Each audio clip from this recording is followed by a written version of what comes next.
Pravo Evropske unije, kao mnogo što prati ovaj veliki projekat, je nešto što je veoma dinamično. Debata oko toga da li ima previše prava, da li ima previše zakona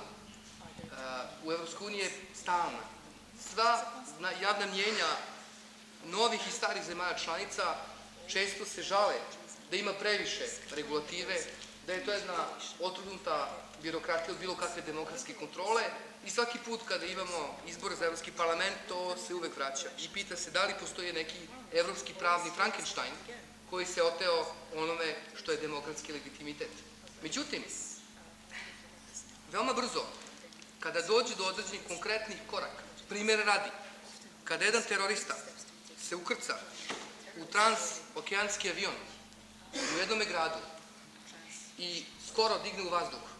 iznad Amerike avion, odmah se postavlja pitanje kako je moguće imati bezbednost ukoliko ne postoji zajednički pristup načina koji se proverava bezbednost unutar Evropske unije.